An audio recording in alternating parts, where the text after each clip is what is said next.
Now, is sexuality just another difference that we're talking about, or is there something specific about it? So, and looking at the pattern of how differences are accommodated, can we say that we could have simply a theory of difference rather than talking about specific differences as if one thing doesn't have anything to do with another? So that is the main idea I'm going to talk about. All right. Before I do that, can I ask people, what did you get out of yesterday's discussion? So you at least got 4 or 5 perspectives, and so the same issue can be discussed at so many levels and from so many different angles. Was it useful or confusing or interesting information but nothing more?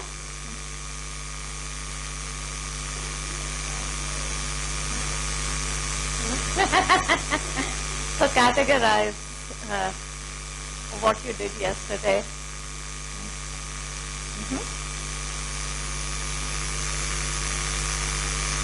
Any comment? Any observation?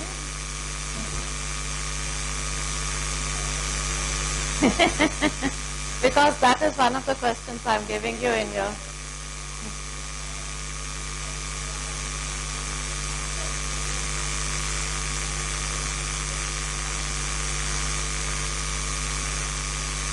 So can I say that Professor Mustafa, and not as any negative comment at all, but Professor Mustafa's line was a standard legal line.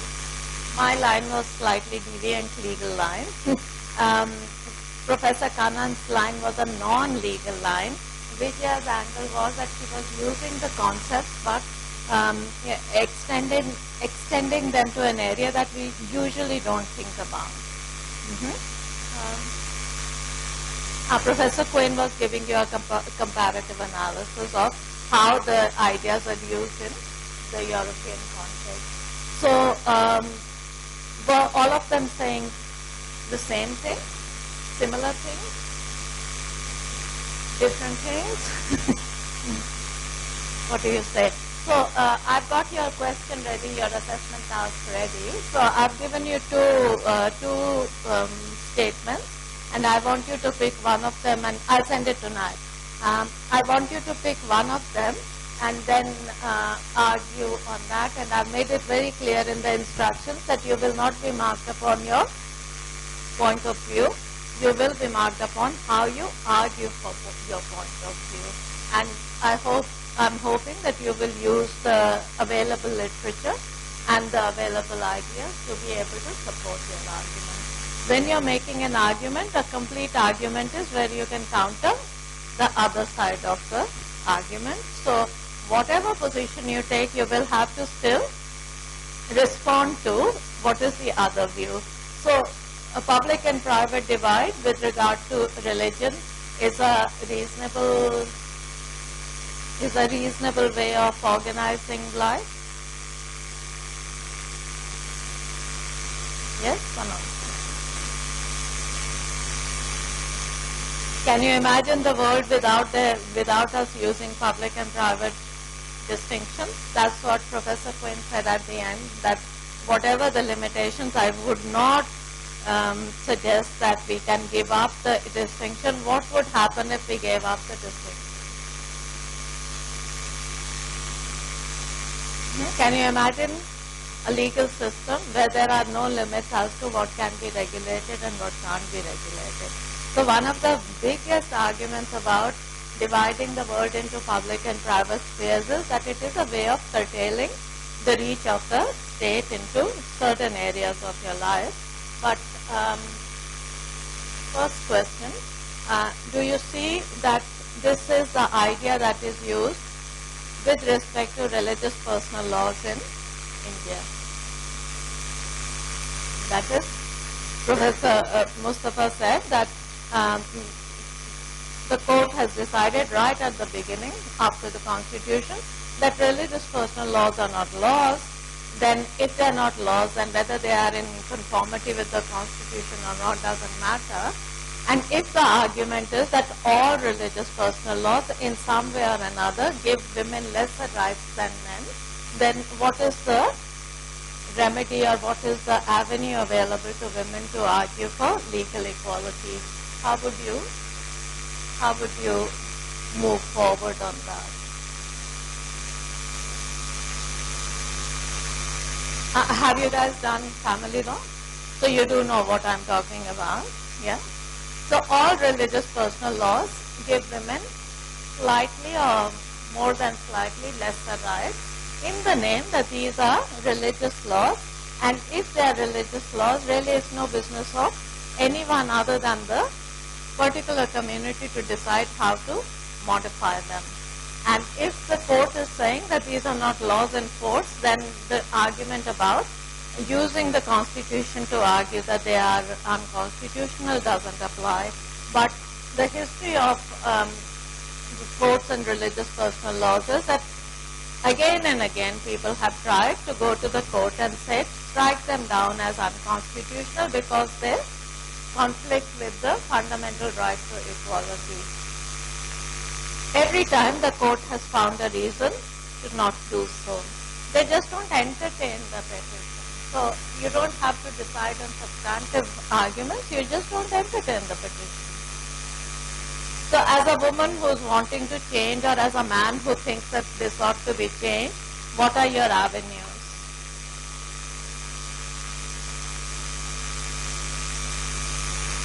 If lawyers can't think it, who will?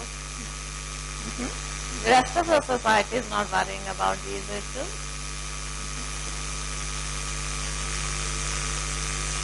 The legislature would do it? On what basis?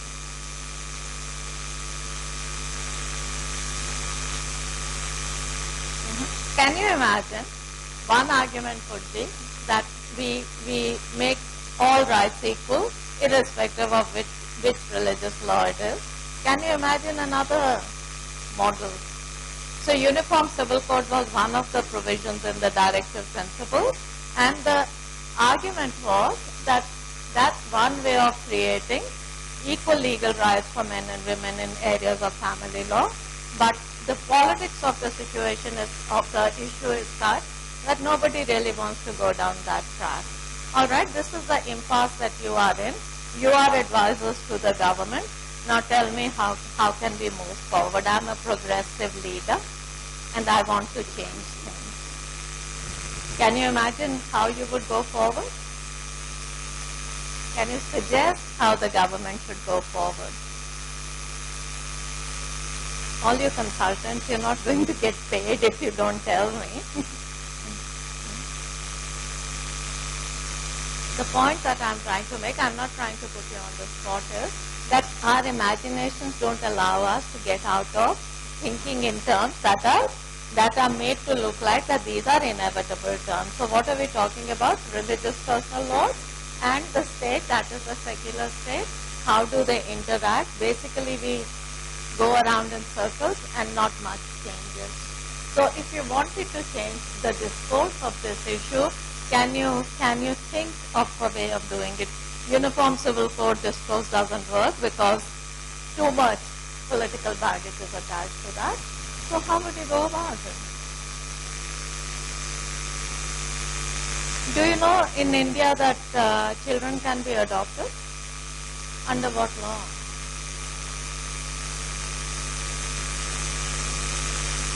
Tell us loudly. I don't know, that's why I'm asking. I mean, I don't know the name of the legislature. Huh? Hindu adoption, no, that's only for Hindu children, all children.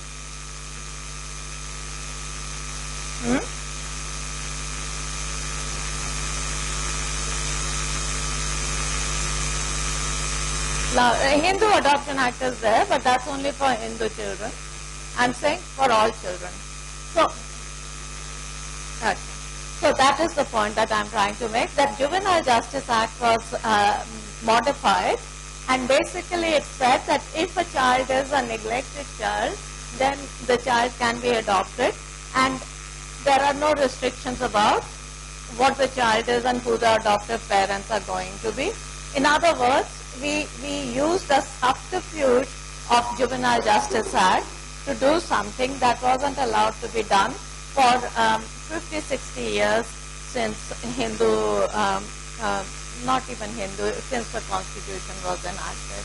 The point is that adoption has always been entangled in this discussion about whether my religion allows it to happen or not. Now, what possibly could be a problem with adoption that my religion may not allow me to adopt? So, even if you haven't done the topic, can you think about it? That what could be the objection to the law allowing adoption of children? Ma'am, one of the conservative view of religion would be that it is not my blood, so it may be impure. It's not my blood, it may be impure. Okay. Anything else? Yeah, but once you've adopted a child, it is a legal fiction. Then giving property, why should that be a problem?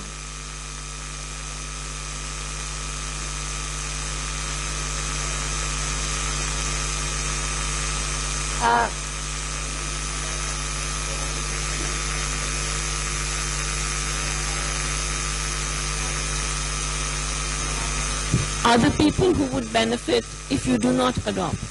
All right.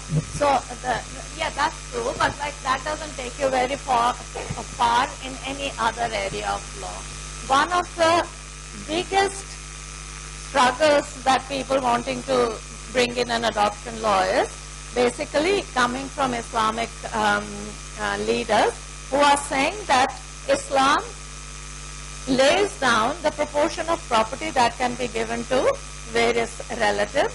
And if adoption happens, and this is the point you're making, but what I'm saying is it's not only a resistance to the idea that my property will be shared more widely now, but it is used as a religious argument that Islam, Sharia lays down the proportions that can be given, and it does not allow us to, that is humans to, vary that proportion of how the property is inherited.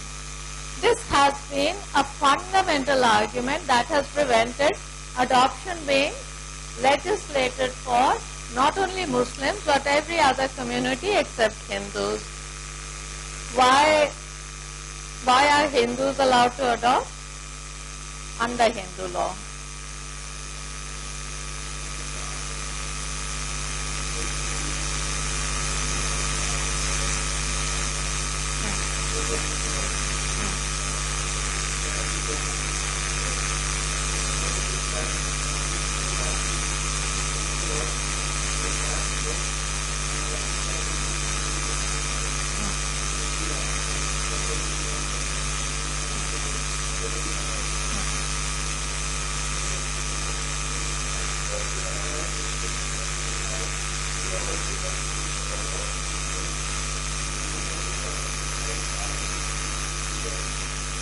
But that's the concept of adoption. So what is the concept of adoption is?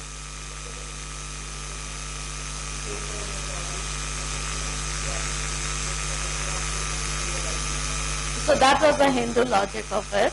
But your point is that all right, you can get a child into the family to do the rituals, etc. Why do you have to give them property? In Hindu law and in basically every other law where adoption is allowed, it is what we call a legal fiction. The fiction is that the child wasn't born in this family, but for every practical purpose it will be treated as it was born in that family. So if that is the fiction you are using, then you basically can't say that you can do the rituals but you can't inherit the property. But alright, Hindus had this past practice going, so the legislature just enacted it. Muslims seem to have a total prohibition or a possibility of prohibition. Could it be circumvented, that prohibition? Considering that one of the forces for, one of the arguments for adoption is that it is good for the child. That is, a child who doesn't have any family, doesn't have anyone looking after them, we are trying to make it like it is a benefit to the child. If that is your starting motivation, the Islamic prohibition that you cannot modify the shares of property, can you work with it and still allow adoption? The kind of things you are saying that maybe allow adoption, but say property distribution will not apply to you. But is that an argument that we have discussed? Absolutely not. What about Christianity? What is their problem? Adoption is a very well-known European idea. We've got Christian laws that are basically copying the, as I said yesterday, the 1860s then English laws. Then why don't we allow adoption to Christians? I can't find any religious argument. I can't find any impediment to it. But when, yeah.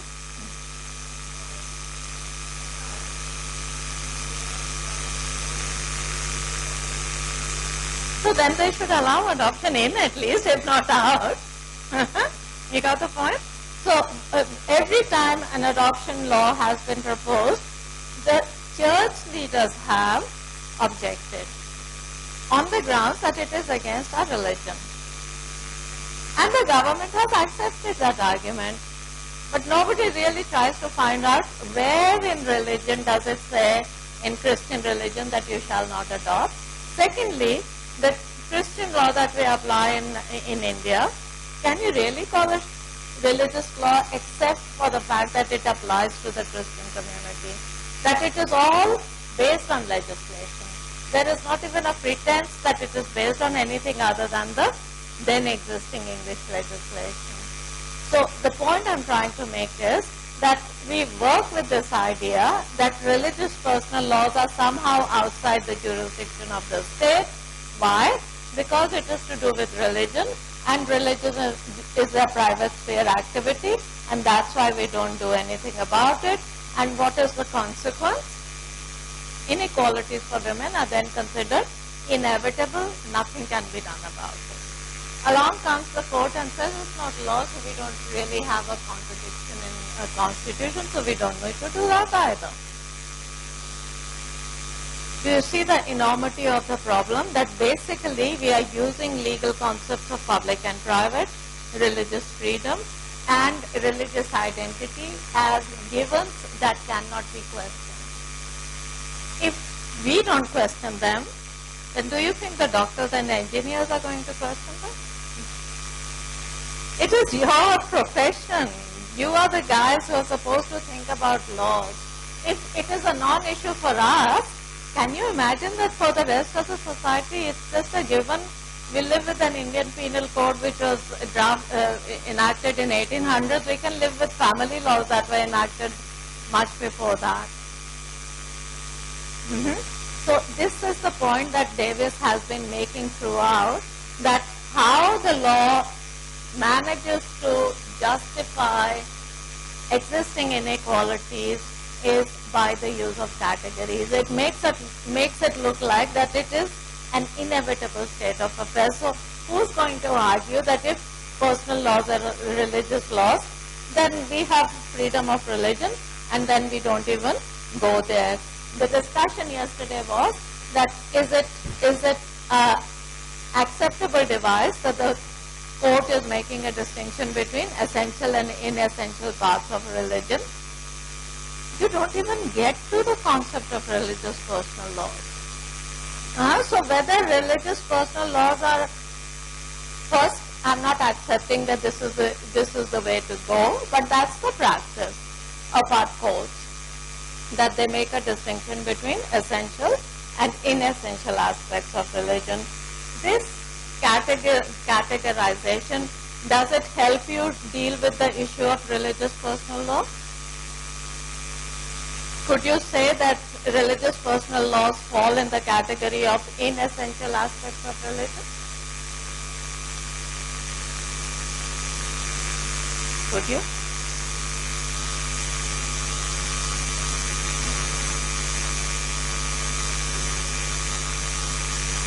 I don't know, I'm asking. Will it stop me being a good Hindu if I if I did something that my law didn't allow me to do? Will it stop me? I'm reluctant to use this example because it looks like that I'm targeting Islam, but does it prevent me from being a good Muslim if I can't divorce my wife by triple talaq? So essential or inessential? So how come no court has applied that test? Because we say that religious personal laws are not laws, then we don't need to worry about it. But if they are not laws, what are the courts doing enforcing them? Do courts enforce any other aspect of your religion?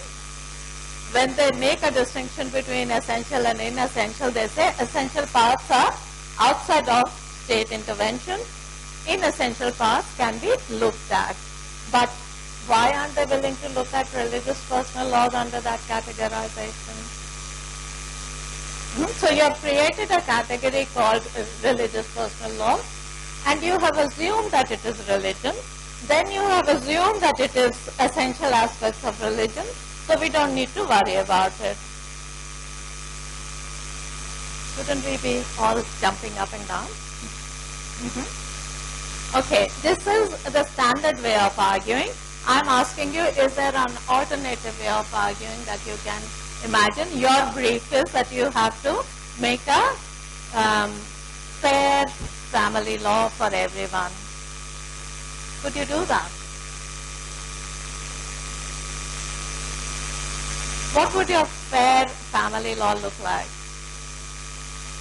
What are the bare minimums that you would want a fair family law to have?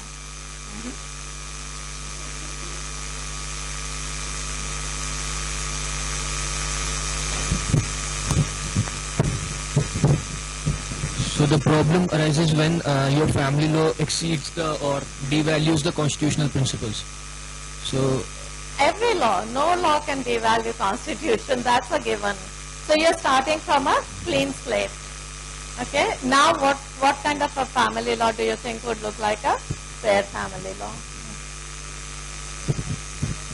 Okay. Essentially, men and women have the same rights rather than women being on a men being on a pedestal. So what kind of rights are involved in family law? Property. What being property? Ancestral or self-acquired. Like Property. immovable property. No, all property. Yeah. All property? All property. All right.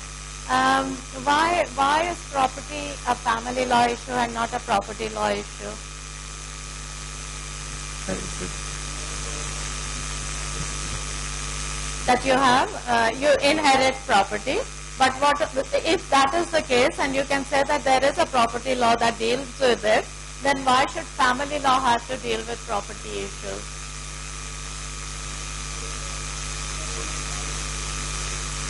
No, don't go there. You're starting from the scratch.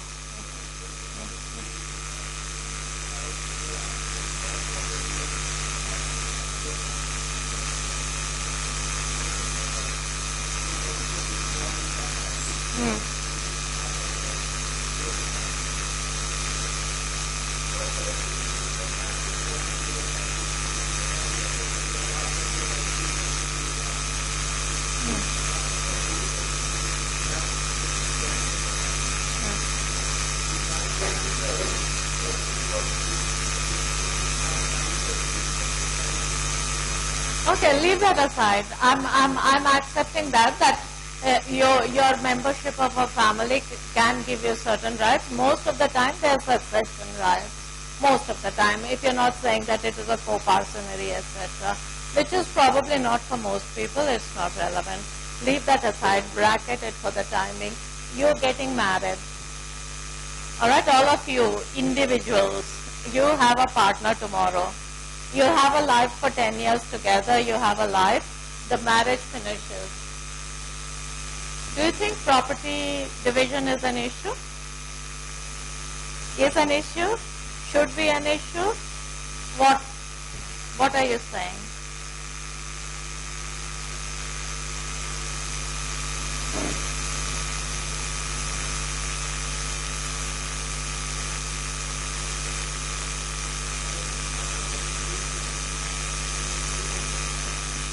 Succession act is not relevant. Succession act only comes in when the other person is dead.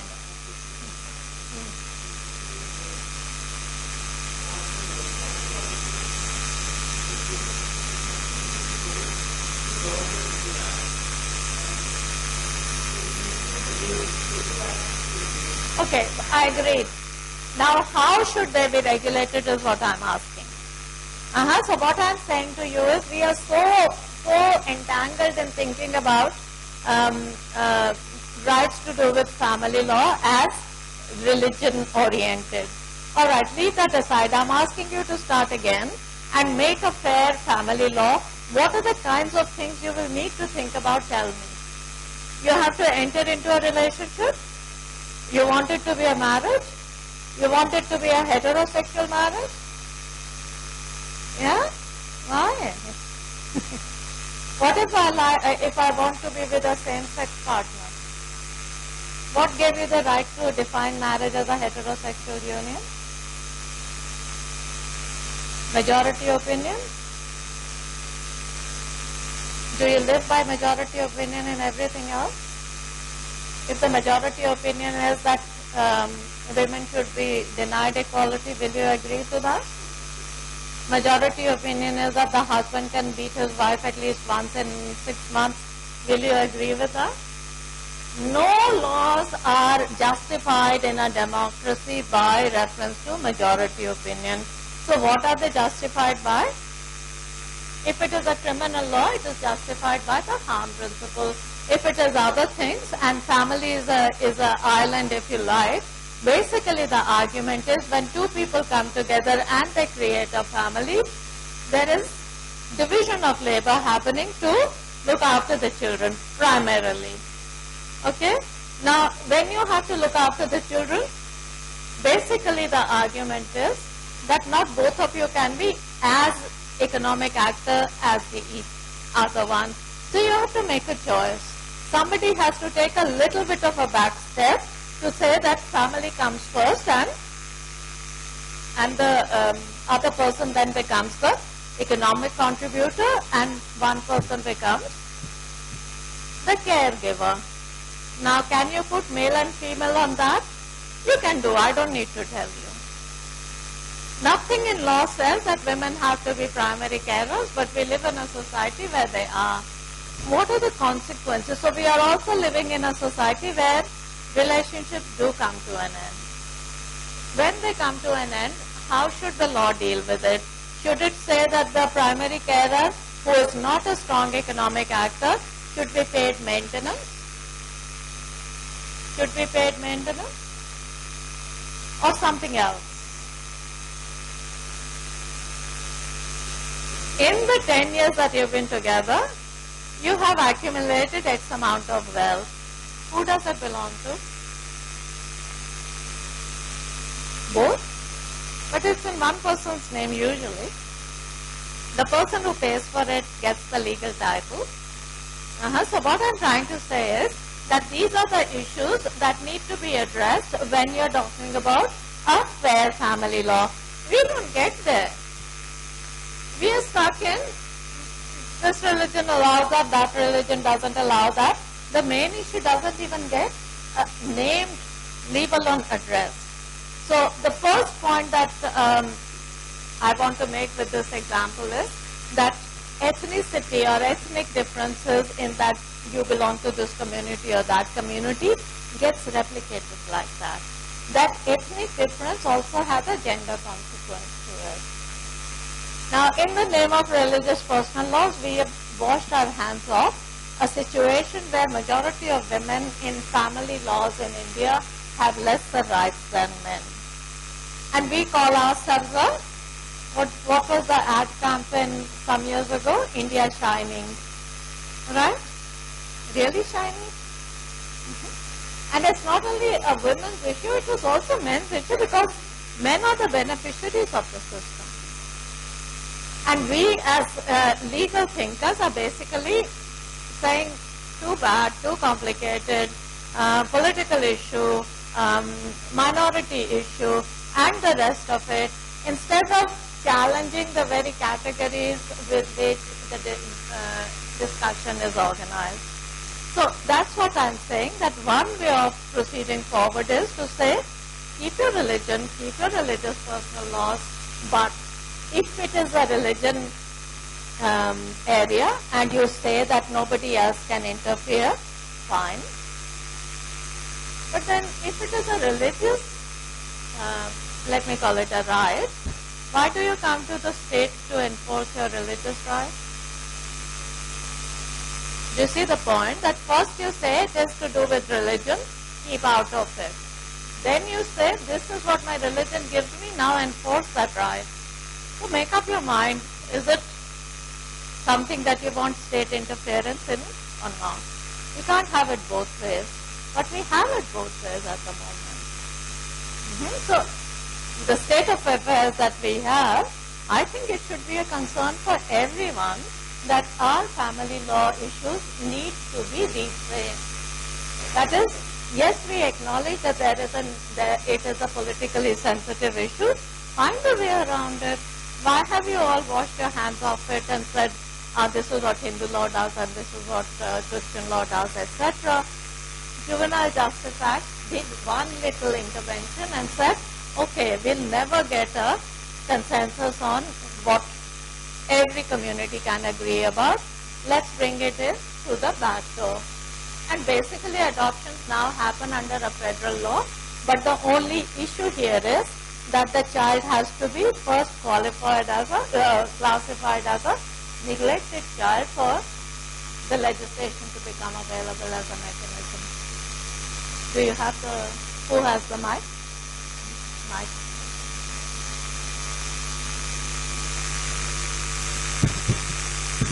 What they've also done is that they have, by bringing it under the Juvenile Justice Act, they have avoided the whole issue of property. Of property. Absolutely. Because the child as such who may be adopted but has no real entitlements in the family that you're adopted, if the family provides for, well and good. If the family doesn't provide for, the law doesn't have an objection.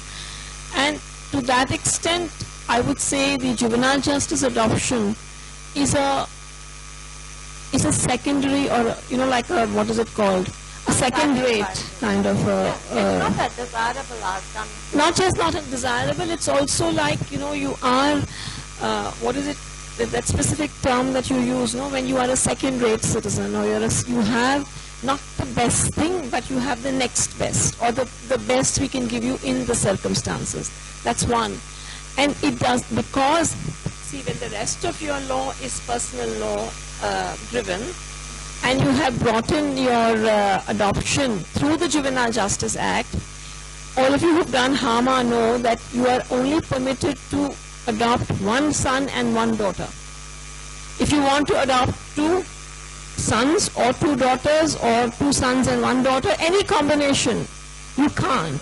So then your only other option, even as a Hindu, is to go to the Juvenile Justice Act. So for me, the kind of concern then remains, all right, that second son or second daughter, exactly what are their entitlements vis-a-vis the same family, and you're going to have one child who's adopted as being part of the family, and one child who's just adopted and doesn't get all the entitlements. Yeah. So you're using the fiction of adoption, the legal fiction of adoption, but making it into a two-tier thing. And also this fear that somehow property apportionments will prevent people from wanting to adopt. Once you adopt a child, do you necessarily have to give them a share in the property? I mean, they're legally entitled to, but do you have to give them a share in the property? Do you have to give your natural born child a share of the property? Huh? Sorry? Say that again. That's it. So if you will your property away, then you don't have. All right. So think about it, that under Hindu law, basically, the provision is that there is no limit on what amount of property or what proportion of property you can will away. So you can basically deny any property to your child if you wish to. The point I'm trying to make is, yes, But the point that I'm trying to make is that there are many examples where the law actually allows you to get out of the legal regulation that these are the succession rules that apply. So, don't you think as legal thinkers, as young people who are going to set up your lives in next 2 to 5 years, don't you think that you deserve a better legal regulation than what you have? Where will it come from? All right. This is the point about that ethnic differences get legitimized, get naturalized by the use of such and such categories. Coming very quickly to sexualities, basically what is the argument here? That is, when postmodernist, post-structuralist kind of writing starts happening, they are saying that discrimination or disadvantage happens on many grounds. Last time we saw that what does racial discrimination or racial disadvantage look like? It is not only that the law is race neutral, the disadvantage happens through various devices and at various levels. Today we are talking about sexuality, that is, does the law make a difference between you and somebody else on the grounds of their sexuality? So, I mean, we are still living with a criminal law which says that same-sex relationships are a crime. Leave that aside. British heritage, colonial dominance continuing. What do the British do with regard to same-sex relationships now?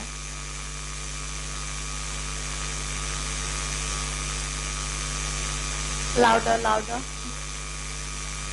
It is not criminal offense, and also they allow same-sex partnerships to be legally recognized.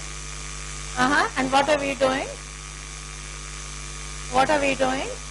In the name of that, this was a law that was enacted by the British rulers who have well and truly left the country and gone away, and we still continue with that as if it represents our current sexual morality. So all of you probably are aware of the big debate that happened between Hart and Devlin in English law. Do you know the debate? Does anyone know the debate? I think you do. Hold on. Give us. Doesn't matter, whatever you know.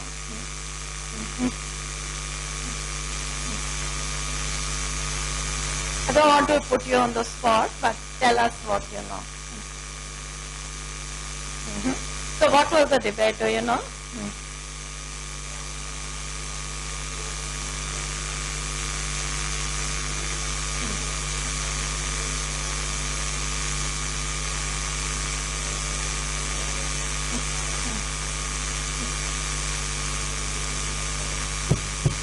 Homosexuality should be criminalized. Decriminalized. Yeah, decriminalized. So the point being that homosexuality was a crime in English law for a certain time. They actually had a huge debate and law reform, basically decriminalizing it. We continue with it still being a crime. Alright, the debate, why I brought the debate up was that the argument was that what is the rationale for criminalizing consensual relationships, same-sex relationships between two adults. That is, there is no element of exploitation. There is no argument that somebody is taking advantage of somebody else. It is an act that is agreed to by two adults. What's your problem? Can you tell me? Can you write a brief to the law minister that what is happening under our criminal law is actually dinosaur time idea? If you had to draft a 500 words memorandum to the law minister, could you do it? What kind of arguments would you make for decriminalization of same-sex relationships between consenting adults?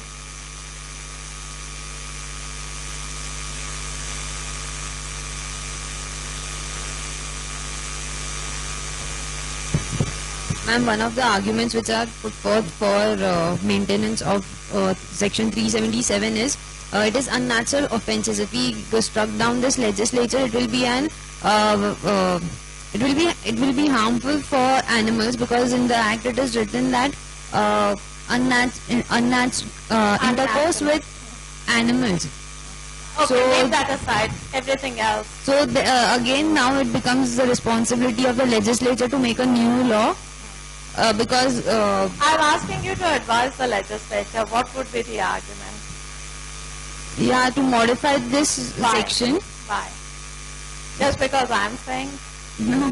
Yeah, that's what I'm asking. Basically give some scientific examples that, Give me. ma'am, there's, I don't know, there is X chromosome and Y chromosome, so there is, How does chromosome matter? We are not talking about reproduction.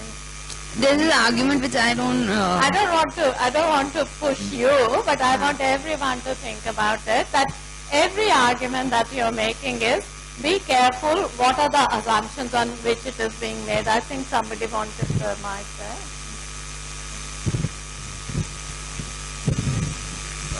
So then, what it depends on what kind of government is. So No, I don't care. Just give me a legal argument.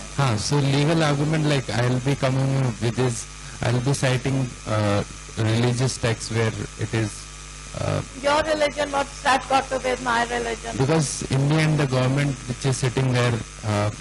No. We are a secular country. You cannot justify on religious grounds. So But- that's out. It's like practically it, No, that's not. Even if you want it to be a religious value, you cannot couch it in those terms. You will have to formulate your argument in secular terms, because there's simply no scope in our system to say that this is my religious value, that's why it ought to be. Ma'am, why I say so is because it is tracked. The reason is tracked for not allowing homosexuality is tracked from the same religion or the text which is. So we have text quoting. Which one? I I'm I'll not tell you. going to accept that argument, but I'm just interested. Which text says so? Yeah. Okay, we can look at it later. Yes, sir. Yeah. Yeah, so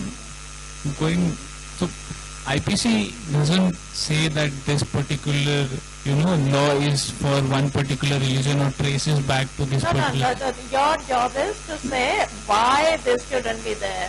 It's not to justify what is there. I'm coming to that only.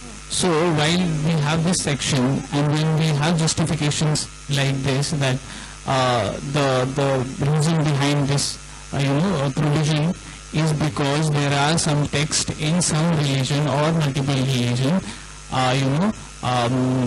justifying this section, we can't say that this is not under, say, Hindu code or Christian law. Accept it. Yeah. And what is the positive reason why this law should be repealed? Secondly, so according to international norms of human rights, each and every person are granted equal rights.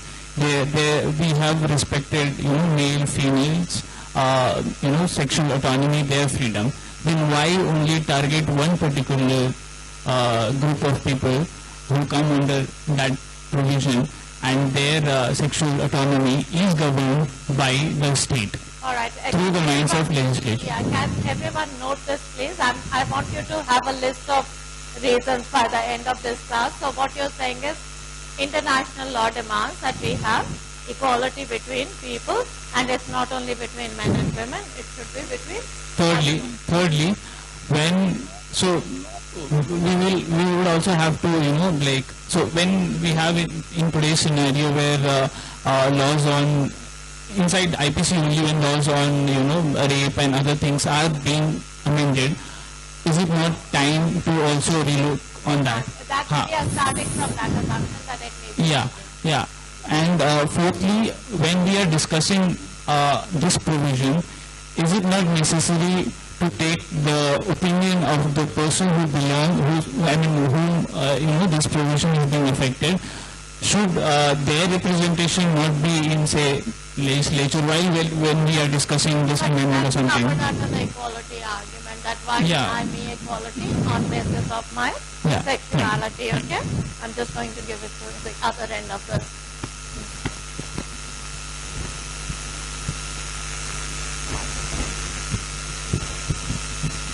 Okay. I think what I was trying to say is partly covered by him, but I was looking at it in terms of the Indian context. So this was mostly the argument made in the NAS Foundation case as well as the Nalsa Union case. So they particularly talked about how equality must not be limited to sex, must also encompass sexual orientation. So, okay, you have, when you categorize sex and gender to be different, you also try to talk about what all components come under sex, and sexual orientation must necessarily be something that sex should be encompassing. So if you're making a provision such that you are not allowing any non-penile vaginal sort of intercourse, basically nothing that is procreational, you are particularly discriminating against one section of the society whose sexual orientation does not conform with such a standard. All right. So, Okay. So second argument. Well, I was just talking about the public and private divide in which they're not harming anyone. So why is it that we're discriminating against them? Because even if you look at it, it's a private act between two individuals and there is no harm to anyone in any way. So why? All right. So this was the.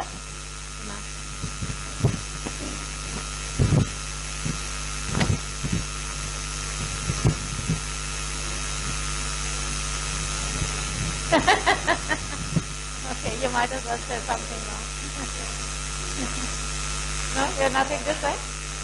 All right. Okay, so, think, yeah. Right at the back, please.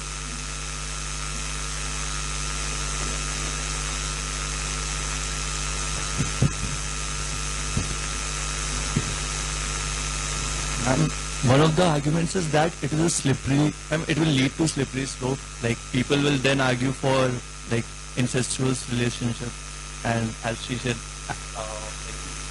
they will try to like violate like animals and all violations. So in private acts, like it will lead to slippery slope. But what I feel is that they don't have any choice. Ma'am, homosexuals don't have any choice. If like a person likes, a male likes male, he does not have any choice to like female or something. But in incestuous relationship, he can have. All right. Okay.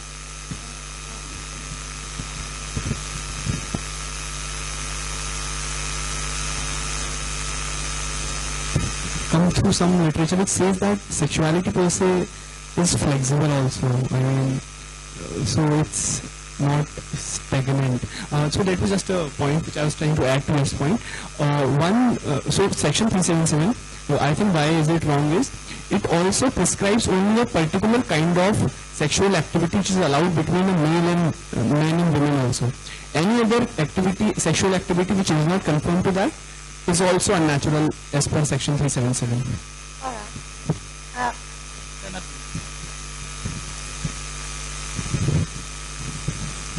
My argument basically would be that your sexual desire, your preference is a very integral part of your own personhood, and if you are not allowed to evolve and develop it or indulge in it in accordance with, then you are in some way denying not just my liberty but my humanness and all of that. And it's like the whole the importance you give to the fact of indulgence of desire as a way of developing personality. And the fact that it is consensual, the point which was made earlier, it's in no way harming anybody, but if you prevent me from doing it or you impose another, then you to that extent deny me my humanness and my integral personhood. That would be mine. So basically what we're getting at is that the conventional liberal argument is that curtailment of liberty should happen only when harm is caused by my conduct to somebody else. Everything else, a liberal would say, should be the field of autonomy or freedom from legal regulation. So whether the law comes in and says you're not allowed to have same-sex relationships, it should first be able to establish that there is a harm happening that is to be prevented. But the point here is that what is the harm that we are talking about? Public morality. Is it any business of the law to be enforcing public morality? We spend all our lives saying law is different than morals. Aren't we walking into that trap itself, that law and morality are supposed to be different? Yeah? But every law has a value preference. The point here is that the value preference of the law is heterosexuality rather than same-sex relationships. On what basis? So the argument is not that the law should not have moral preferences. Every law has a value preference. The argument is, show me what is the problem with this value preference. And one of the arguments is that it basically, you have to show me that some harm is being caused. Public morality harm doesn't cut in a literal understanding. The second point is that if you say that these are relationships that are happening in the private, aren't you buying into the public-private divide all over again? So because I'm doing it in the private, it doesn't matter.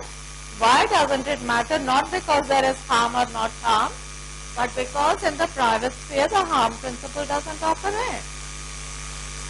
Think about it very, very carefully. So if you're going to say that this is a private sphere activity, the conventional argument is, conventional, I'm not saying it happens like that, is that the harm principle only operates in the public sphere. The sphere of private is supposed to be the sphere of freedom where harm doesn't operate. Why? Because the law doesn't operate. This is the doctrine, this is the philosophy. But is the private sphere free of legal regulation? It's a claim that it is free of legal regulation.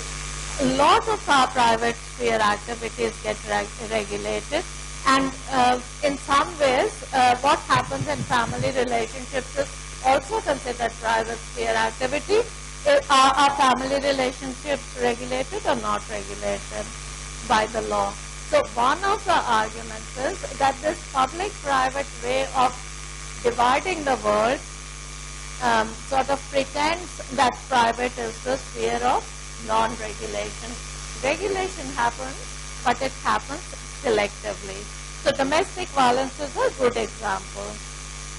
Till very recently, domestic violence was not regulated on what basis?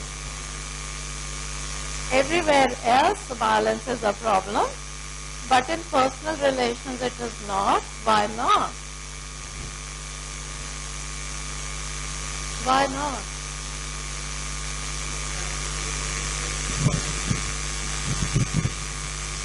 So what is the law is saying is that public है, private है, public में harm करो, harm है, private में it's not.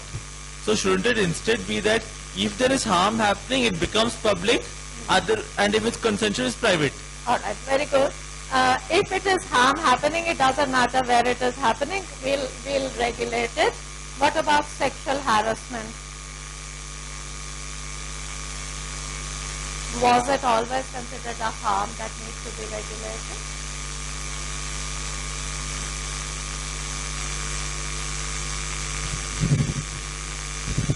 What if in the case when the definition of harm is, constructed on the basis of morality? Doesn't matter. So you have to be able to argue it. So I'll come back to that point, but on whatever basis it is argued, but first let us say, when is something defined as a harm? So one of the big things of feminism has been that the harms that happen to women are not even defined as harm in legal terms. So sexual harassment was not an offense. Why not? Because it is not considered harm enough. It's only now that we are dragging our feet and saying that some kind of conduct will be called sexual harassment, and that's why it is prohibited by law, etc. I have this one anxiety between the distinction between private and privacy. You know, in the sense of to be saying that, all right, the whole business of regulating or not regulating the private has also a connect with the whole notion of privacy, especially in the relation of, in the context of sexual relations. Because you do believe that a certain component of privacy is integral to your being able to sort of undertake whatever sort of preferences that you may have without, like, you know, some kind of a constant surveillance happening of you. So I would sort of agree with the point which Matthew was making when he said that the division should be on the strength of the harm, on the fact of the harm, not the fact of where the activity happened. Absolutely. So I wasn't suggesting that what is considered private should then be harm doesn't operate there, but that is one way it has been understood historically. And what has been the effort of feminists is to redefine various activities as harm which were not considered harm before. So that is the point about domestic violence also. It was a private sphere activity. By definition, it wasn't considered harm. Sexual harassment is not a private activity. It happens in your public interactions, mostly in employment situations. It is only like now 2013 or something that our law has said that it will be considered a kind of a offense. Why did it take us so long to realize that just because of my gender, I shouldn't have to put up with unwelcome situations in my employment situation? Why did it take us so long to realize that it is a harm that needs to be named as a harm? With regard to same-sex relationships, the question is the other way. What is the harm that you're trying to prevent? So the argument that it is public morality, then the question is it any business of the law to be enforcing public morality? Okay, not that law doesn't have a moral preference. Every law comes from a value preference. But is it any business of the law to be enforcing public morality? So the Hart-Devlin debate, which is a famous debate in jurisprudence literature, is basically between Hart saying that it is no business of the law in a secular society to be enforcing public morality. Devlin's argument is that as a society we will go down the drain if we do not enforce public morality. It's a fairly sophisticated debate. I don't have the time to tell you the details, but one of the replies of Hart to Devlin was that it wasn't so long ago that we burned women as witches in the name of that this is what people think is the right thing to do. So do you get the point that in a liberal society, in a supposedly atmosphere where individuals are supposed to be able to do what they want, state's interference has to be defined very, very carefully. And I think some of you made the point that by not allowing me this freedom, you're actually causing harm to me. Okay, where does it say that the law cannot cause harm to me?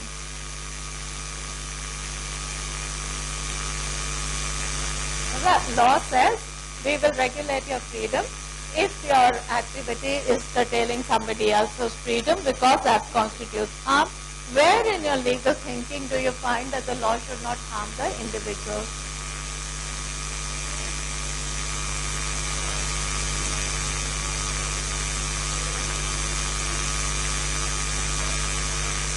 Yeah, I'm just being provocative. In that, basically I'm saying that it is the self-publicity of the liberal legal system which says that we are about freedom, we are about autonomy, we are about creating a situation where the society is a rule of law society and it is about fairness and justice. This is not how same-sex people understand the legal system to be. This is not how feminists understood the legal system to be. This is not how the racial minorities have understood the legal system to be. So the point is that the alternative marginalized views of the dominant view is that law was never about fairness. So that the law should not harm me is the argument that is being made by the marginalized communities, and saying how you organize your word actually causes harm to me. I sort of felt that if we connect back to the kind of point that was made through several of the lectures on how this, this assumption of neutrality and objectivity, which has been put out as that, all right, if we are talking about the rule of law, we are being neutral and objective, and as a result of which law needs to be self-referential. We don't need any other external this thing. We are offering this as an equal, opportunity for all. I think the destruction of that happens when you start looking at marginalized communities who then say, what is neutral about it? This is against me. What is neutral about it? It is sexist, which means it's not about women. It is racist, means it is not about people from a specific kind of a racial genealogy. It is ableist, it is, it's a whole range of ways in which that neutrality posture gets destroyed and exploded is only when you start looking at what the law does to excluded communities. Absolutely. So not only that the community is like that, it is what the law does to me as a marginalized member of whatever group is the point that is made by most critical legal theorists, that what you call fairness, what you call freedom, actually turns out to be that it is debilitating me, it is discriminating against me, yet there is no vocabulary to name it as a problem. Alright, this is what is also called in basically sexuality literature, that the heteronormativity of the law is not even identified. So what do you understand by this big word, heteronormativity? Can you kindly write it down and Google it for yourselves and find out what is meant by the term? It's alright. It's a jargonist. They know the idea, but they probably don't know the classification or the category. And I would like all of you to be able to, because if we are talking about sexuality in law and how it is regulated, the central argument is that they are targeting the heteronormativity of the law, meaning that basically heterosexual relationships are considered normal and everything else flows from that. So that's why I asked you, if you had to argue for a same-sex relationship to be classified as marriage, what would your argument be? So the point, I got distracted because we said that we don't even we criminalize same-sex relationships. Where is the scope, where is the space for us exploring the possibility that marriage might include same-sex relationships? So this is the point about what is possible to be argued at any given time. You don't even accept that the criminalization of this relationship is a problem. Where do you go to start arguing about same-sex marriage? You'll be run out of the town basically because you're asking for such airy-fairy things. It doesn't really matter to anyone. So this is just to make the point that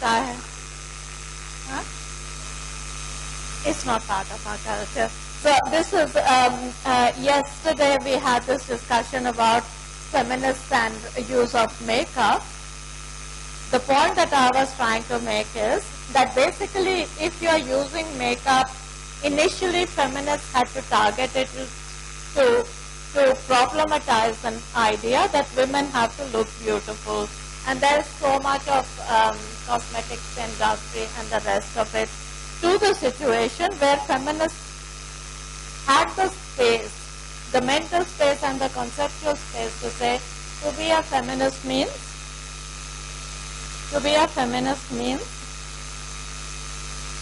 anything. Alright, I have the autonomy not to have to conform to social expectations or stereotypes. But if I have the freedom not to conform, then do I have to conform to what feminists are asking me to do? That's also asking conformity of a different kind. So that is the point, that you can only conceptualize freedom in this manner, that I decide whether I want to use cosmetics or not. I'll decide whether I want to wear high heels or not, because I want to do it. But could you do it right as the first step that feminists were taking against social norms, social stereotypes? Do you get the point that I'm trying to make? So to talk about sexuality, you can't just jump over and say that same-sex marriages ought to be allowed as legal when you have a legal system that criminalizes consensual relationships. I had this out yesterday as well. Isn't there an endless loop there? Because if we argue that a woman, an empowered woman, can choose to go against feminist theory. Which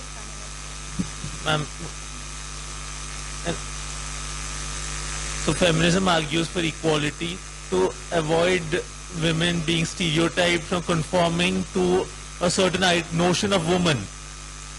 And a woman says, I know that I have so and so rights, I can exercise them, and I am exercising them to conform.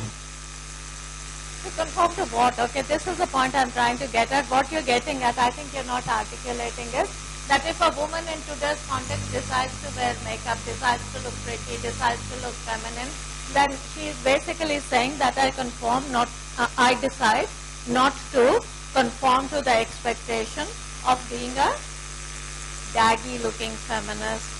Who said that feminists have to look daggy? Only because we had a feminine stereotype, we challenged it, and one way of challenging it is throw out everything. And now that we have that space, I choose.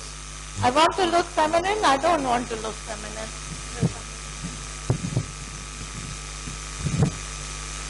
The whole issue was about the concept of normal female and normal male. But here we are saying that everybody should have freedom to choose the way they want to look. That's it. Alright, so now extend that to sexuality. Everyone should have the freedom to marry whoever they want to. Do I have the conceptual space to make that argument? When our system doesn't even allow consensual relationships, in fact criminalizes consensual same-sex relationships. So the point I'm making is the point that is made by Davis very often, that we are basically responding to the possibilities that our context allows. So we are influenced by our context, but it doesn't mean that we are determined by our context. So the possibility of challenging what is happening exists, but it is a possibility that happens gradually, step by step, rather than today I have decided that from same-sex relationships being criminal, I have now gone to saying same-sex people should be allowed to marry and to adopt children and the rest of it, while the criminalization is still in place. So you have to go step by step.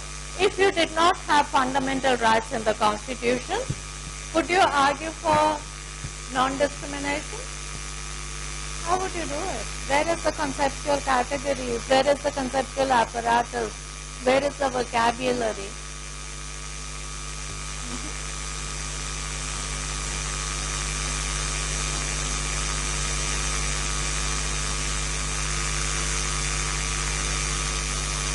And further expanding your point, as you said, we need a step-by-step movement.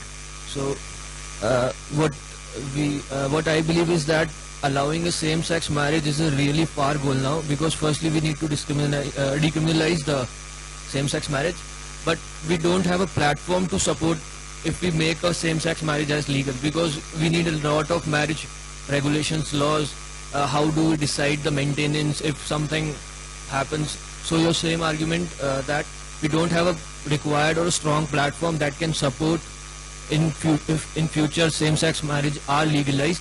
So firstly we have to decriminalize same-sex relations, then we can have a platform on which this kind of relationship can stand.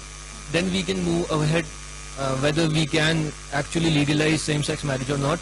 We can't just directly jump to that point. As we have done before, we can adopt a platform from other countries, like other countries are doing this. Yeah, it's not even a question of other countries. All like we live in a global universe. We have the ideas available to us. We don't have to say because England did it, that's why we have to do it. We can talk about it on our terms. But the point here is that what I'm trying to get at is the issue is a non-issue, same-sex marriage. I'm not even suggesting that that's the way to go.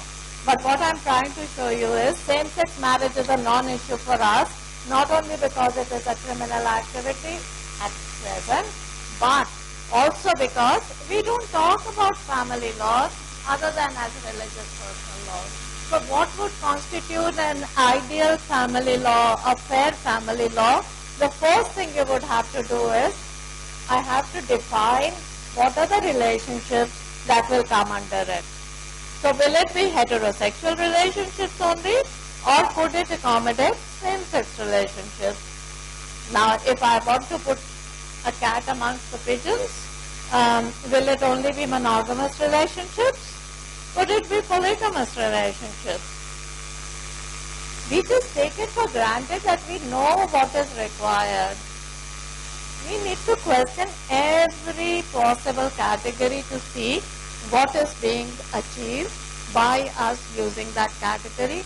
And this is the point I was making, that the first question you have to ask if you have to enact a family law is, what is the purpose of the legislation? Do you need a marriage law? What's the problem in people living together without being married? Children will be legitimate or illegitimate. Remove that category.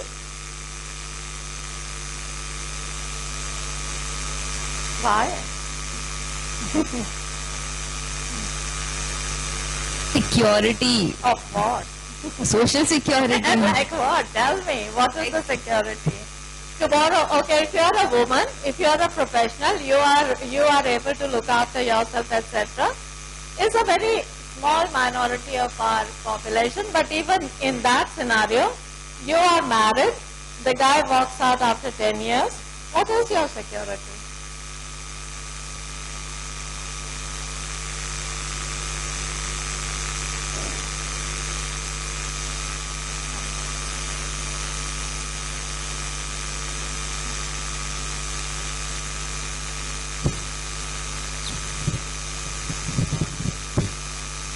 So I didn't get your question about, I mean, I heard her response, but I didn't get your question. I was saying that if you don't have a marriage law, if you don't have a family law that says marriage is the proper relationship, and the question is whether heterosexual or homosexual or monogamous or polygamous, etc. Forget all that. Just scrap marriage law completely. What is the marriage law there for? Kushbu's point was that it will lead to social chaos. It will take away all security. I'm saying, what security do you get by having the only fear would be then religion and the stakeholders of religion governing marriage. Otherwise, there is religion no. is outside our discussion at the moment. Okay, you got to be a religious whoever. You go and do what your religion allows. It doesn't say that there is a family law and you have to come under it. You want to live under your religion, go ahead and do it. But don't come back to me and say, enforce my religious rights. To give you an example, Catholicism still does not allow divorce. Marriage under Catholic understanding is for life. Now, laws in all Catholic countries allow divorce, including Ireland. What happens to the religious instruction? Can you hear Catholics coming to the courts in these countries and saying, my religion doesn't allow it, so don't allow divorce? We don't hear that argument. And we take it for granted that that's normal. What happens in our country? Tell me. My religion allows me to, again, with the caveat that is just the most convenient example, but I can give you other examples if I work a bit harder. But my religion allows me, not in that it makes me do it, it allows me to do something, to marry more than once. What do I say? The law has to enforce it, not that my religion, I can keep doing what my religion allows.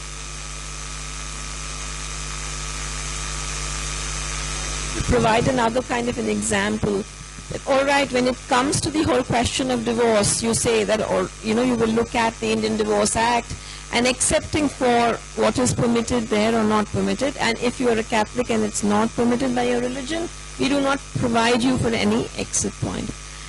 If you look at the Medical Termination of Pregnancy Act, the Medical Termination of Pregnancy Act very clearly permits you to have an abortion if a family planning device fails. Nobody asks you what religion you are having, whether your religion permits it, doesn't permit it, it's irrelevant.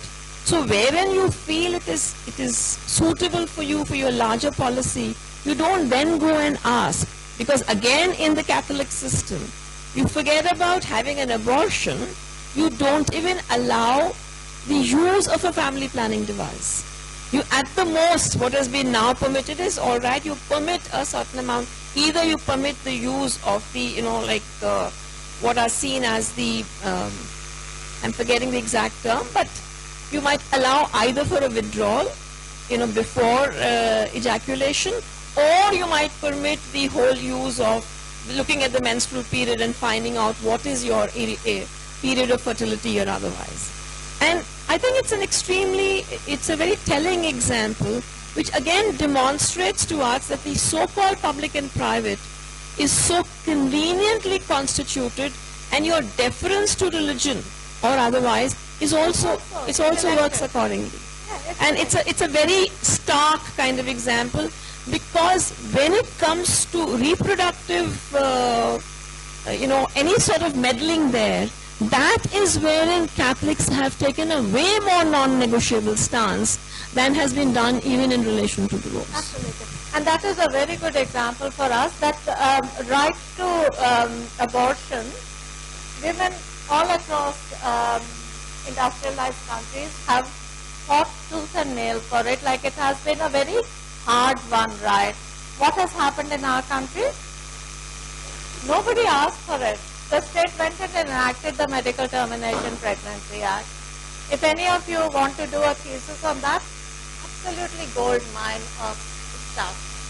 That is, the state comes in as a measure of population control, brings in the Medical Termination Act, wipes out any possibility of arguing religious prohibition. So we will not give you equal property rights because religion doesn't allow it.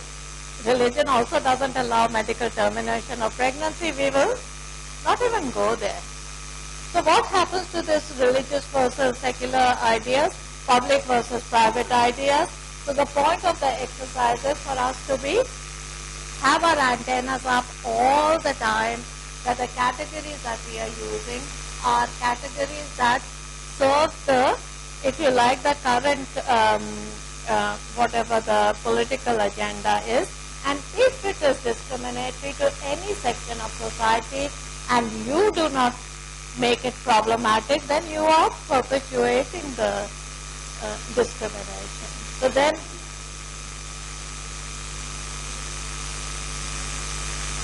so you have this entire way of looking at abortion from what you call as the pro-life and pro-choice way.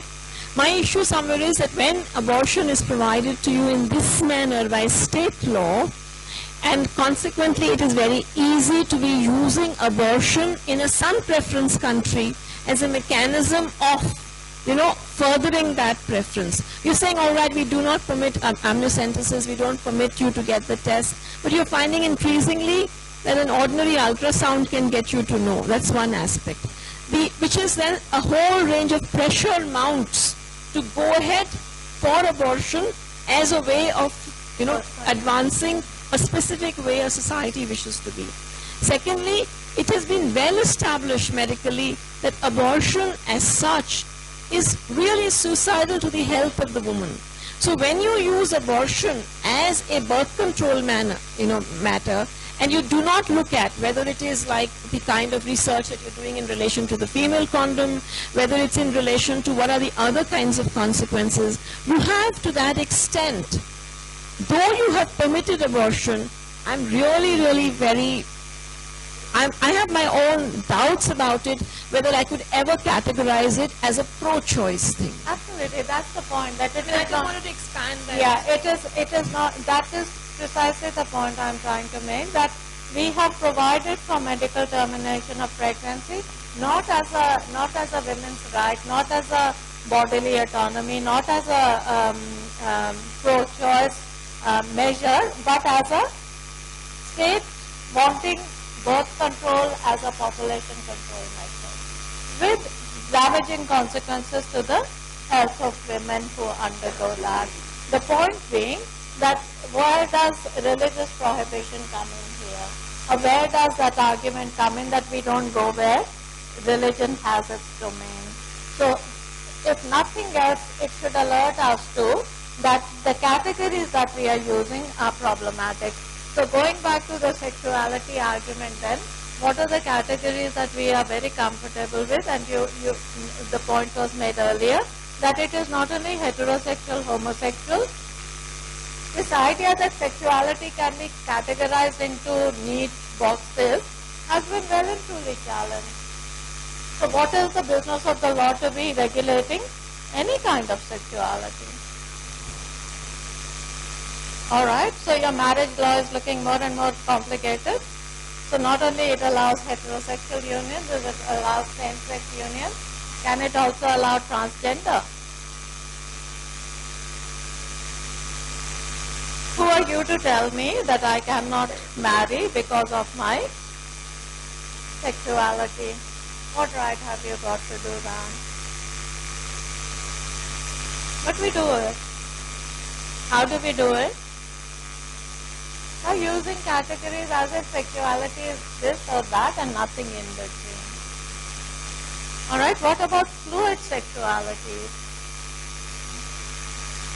What should the law be doing about that?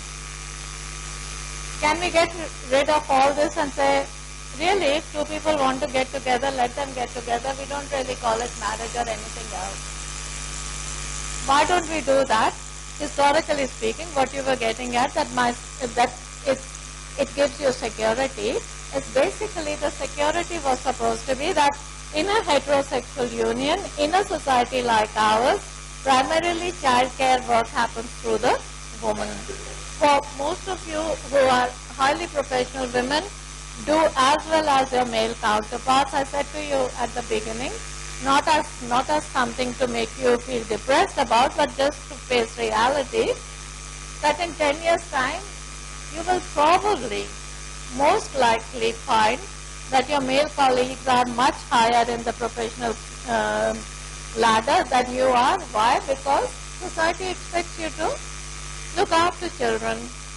Now to explain that as my choice, as an empowered woman, forget that the choice is no choice if you don't have alternatives where you don't need to pay such a high price. Now, the security of marriage was supposed to be that within this institution, you will not be an economic actor, but you will be looked after. Or you won't be a primary economic actor, but you will be looked after. Assumption was that the marriages continue for life. But that assumption has well and truly gone. All right, so do we have to provide for marriages finishing? When the marriage finishes, what does the law give you as the non-economic partner? Is the property in your name? Is the salary in your name? Children in your name? Quite possible. So the point being that all that the marriage laws or family laws, generally speaking, allow you at the end of a relationship is pittance of a maintenance. Pittance. If anyone wants to do a research project, do a research project on what kind of maintenance amounts are allotted by the courts and what kinds of reasoning they give for allowing maintenance for most women. And for Muslim women, we of course have the Shabano and the following disasters. So what security did marriage give you? Wouldn't it be better to throw out the pretense and say we'll stay together, but we will look after each other? Yeah. The normal compensation now which is given is 800 to 1000 rupees per month. It's normal. And even as a student, it's difficult to live on that. And if you have 2 or 3 children that you have to look after, you might as well be forgetting about having a meal on your table every day. Right? So what security did marriage give you? Wouldn't it be better that we say that if you have a relationship and if you have children, anything that you earn is divided between the 2 of you half and half by law every month, not at the end of a relationship. Any property that you have is divided half and half between you and your partner. Doesn't matter who is doing the earning and who is doing the care work. Can we imagine that? Where is the space for us to even start asking these questions? I think as law students, it has to be our responsibility to be asking our family law teachers, what are you teaching us? Don't do it actually, just think about it. Think about that this is the subject matter of family law, not whether Sharia gives me this and Hindu law gives me this and maybe Indian Divorce Act or Indian Succession Act gives me this. So this is the point. And this is the point I want you to relate to the sexuality argument, that the assumption that law is about heterosexuals is what is being challenged. One way forward is to say that, okay, whatever the heterosexual family has, the homosexual family can have also. A more fundamental challenge is to say how are the categories of sexuality decided, how does public and private pan out in this area, and that's what queer theory is doing, and saying rather than giving us step-by-step law reform, really we need to start asking what does sexuality have to do with identity, like do I always have the same sexual identity? How do I acquire my sexual identity? If identity is not fixed in stone and it is fluid, what would be the legal response? So then you start asking, is sexuality essential to my identity? So we talked about it briefly yesterday about essential differences between one category of people and another. Here is the quintessential example for you. What is the difference between somebody who's heterosexual and somebody who's not? If today I have a hetero preference and tomorrow I don't, am I allowed to do that? Or I was born a heterosexual and I will die a heterosexual. We always look at it from the perspective of homosexuality. Why not from the perspective of what is so normal about heterosexuality? And this is a point I had made yesterday, that when you're talking about racism, when you're talking about race theory, you cannot only talk about non-whites.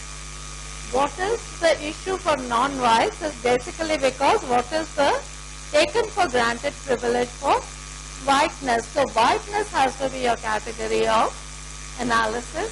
So to think about it, should heterosexuality be the category of analysis?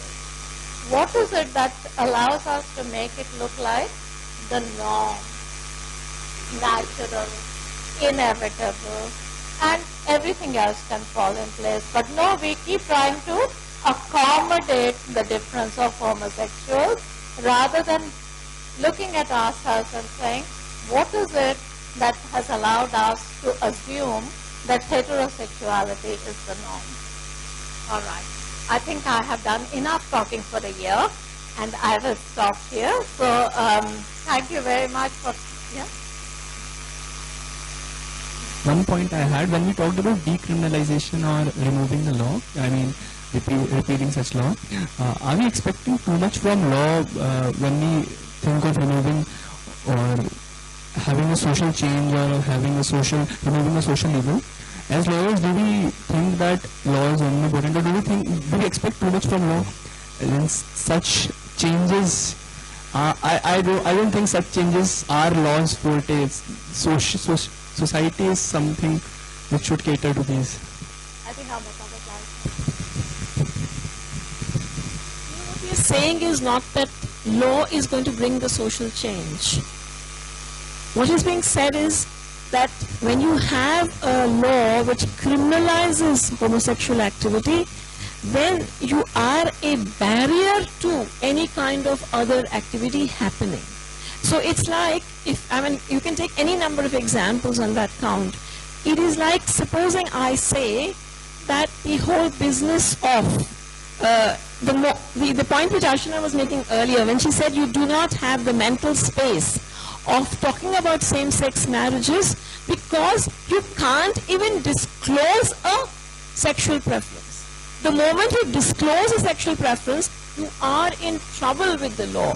Now the law is, all that you're asking for the law is saying you exit, you leave this sphere, it is not your business.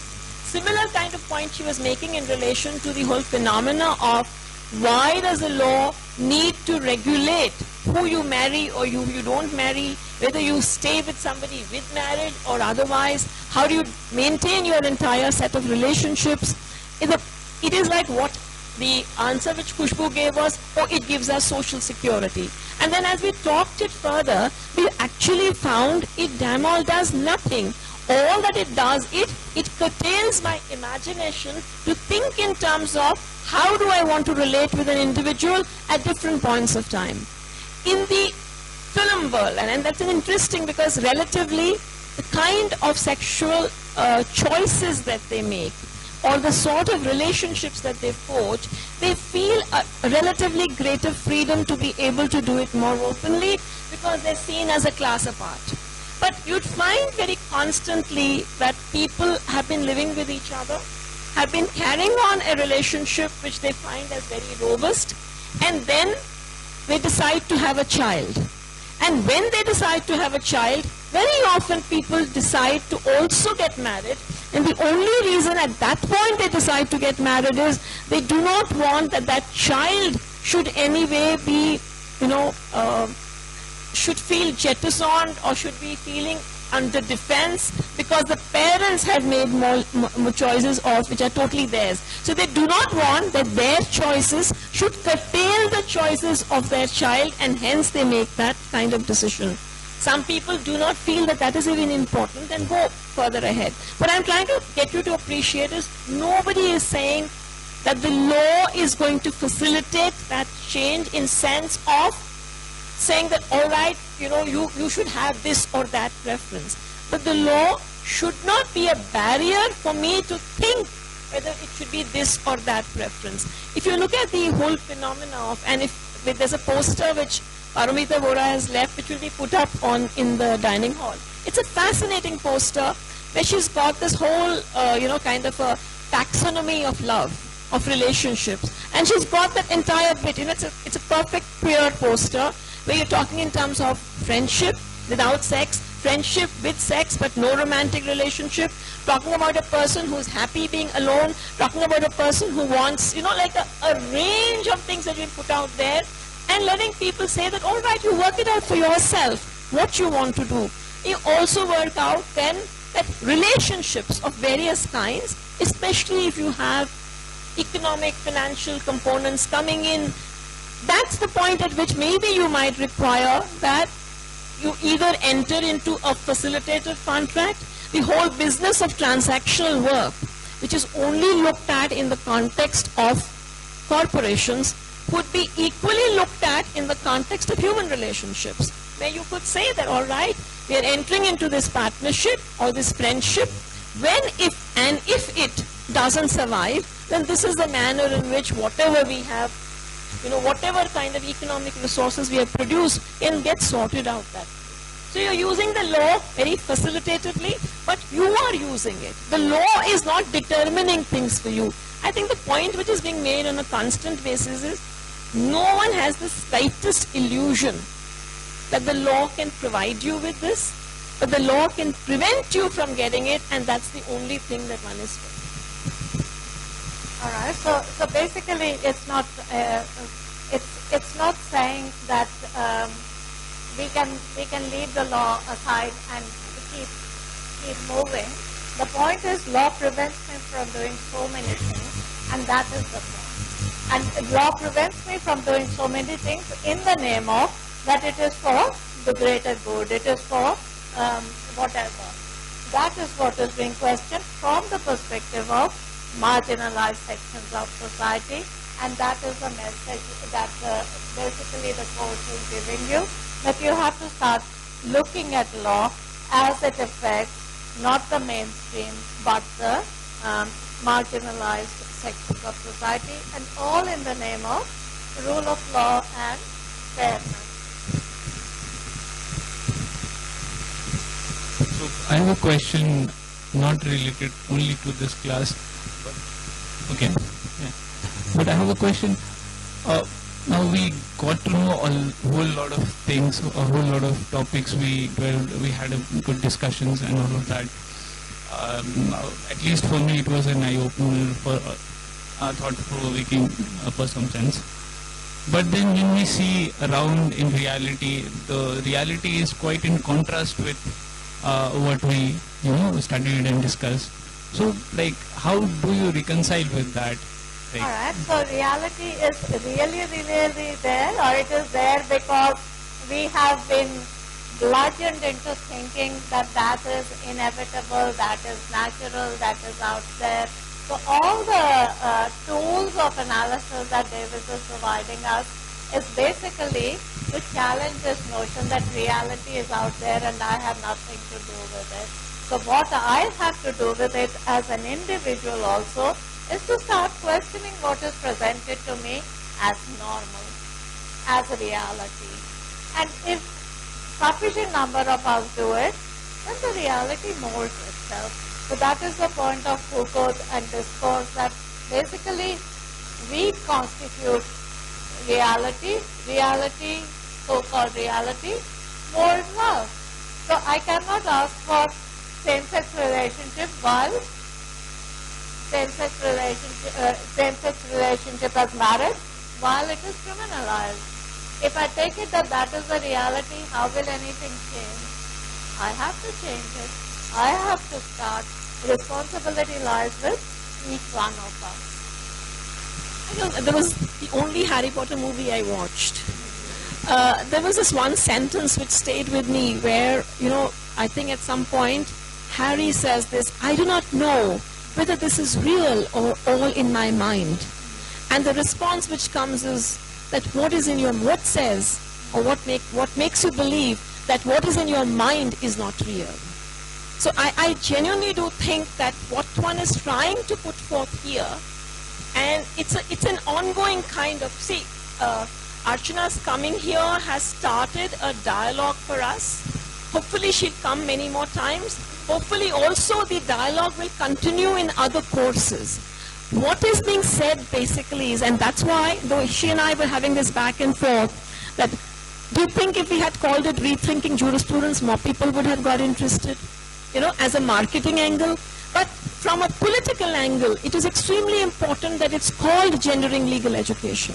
Because what you're trying to somewhere say is that we are presenting law and legal education in very unproblematic terms and making it like it's all about your knowing how to open the door of every subject of law that we teach you. If you get the key, it's all sorted out. That's all. You open it up, it tells you, gives you all the information. Once you know the information, you're sorted. The truth of the matter is, even before you pass out your law school, most of the information we give you is outdated, is obsolete. And we do not at any point of time either teach you to critique that information and to say, is it really the kind of thing which is operating or something more? We don't even teach you how to construct, you know, if I have to organize this set of affairs, how do I go about doing it? What Archana has been trying to do with this whole series of lectures, and whenever you think back, she's trying to somewhere say to you, whichever area of law you are studying, doesn't matter, contracts or family or company or taxation, there is an objective behind that area of law, and it sort of markets something to you. It is marketing a particular idea to you. Before you buy that idea, you sort of think it out. All right, they're saying this. Do I accept it? If I accept it, why do I accept it? What is it that appeals to me? Is it a pragmatic choice I'm making? Is it a justice choice I'm making? Is it a contextual choice I'm making? Because at this point of time, there's nothing else I can do, but I continue to be bothered. I continue to be bothered, and if you are bothered, I think all of us have this thing, no? It's like sometimes you have just 200 rupees on you, and you have 500 rupees worth of debt.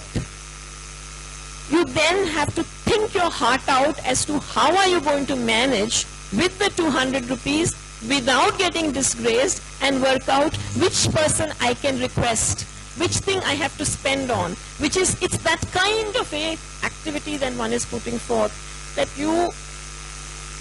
it's a provocation to think. It's an open provocation to think. And to think for yourself, but not like for yourself, where you lock yourself up in your hostel room and saying, "Aaj to main sab soch ke niklunga." Not at all like that. It is about engaging with things which are happening around you. It's about asking people, if you are wanting me to believe this or that, then why? And then for yourself, okay, which of these works better or worse for me?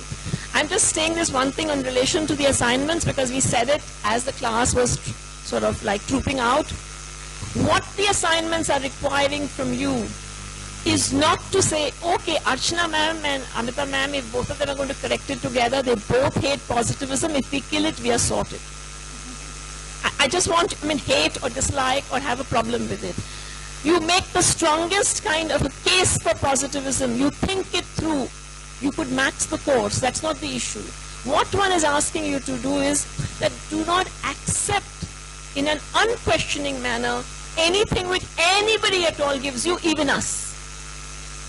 If you do that, that's what the assignment is requiring from you. It is mediating it through the examples we're giving you. But the more important part of it is this, that agonizing should be there in the way you write your paper. You should little bit die in the doing of it. Little bit die in the doing of it. So if that works out and that comes through, I think we would, and I may or may not evaluate, but I'll definitely read, that I can assure and promise sort of things. So I do not know if anybody has a pending question. Otherwise, I would just say that let's sort of give a big hand to...